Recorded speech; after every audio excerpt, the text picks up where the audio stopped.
Haryana elections results వచ్చినాయి అని చెప్పి మీ అందరికి తెలిసే ఉంటది. ఆ టైంలో మన రాహుల్ గాంధీ సార్ కి అక్కడ లోకల్ మేడ్ జిలేబీస్ బాగా నచ్చినాయి. ఈ జిలేబీ మ్యాటర్ లో కూడా బీజేపీ అండ్ మోదీ సర్కార్ ని లింక్ చేస్తూ మాట్లాడినారు. దీంతో నార్మల్ జిలేబీ మ్యాటర్ ఒక పొలిటికల్ మ్యాటర్ అయిపోయింది.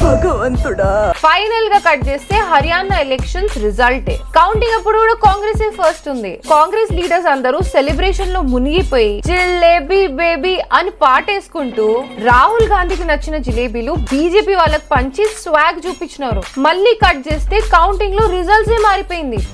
గెలుస్తారన్న కాంగ్రెస్ ఓడిపోతుంది, బీజేపీకి వచ్చే ఓట్లు పెరిగిపోతున్నాయి. అండ్ అదే టైం కి హర్యానా బీజేపీ అఫీషియల్ ట్విట్టర్ నుంచి ఒక పోస్ట్ వచ్చింది. బీజేపీ తరపు నుంచి రాహుల్ గాంధీ ఇంటికి సేమ్ అవే జిలేబీలు ఆర్డర్ పెట్టినామని చెప్పి. బీజేపీ వాళ్ళు ఆర్డర్ అయితే చేసినారు, కానీ దాన్ని క్యాష్ ఆన్ డెలివరీలో పెట్టినారు.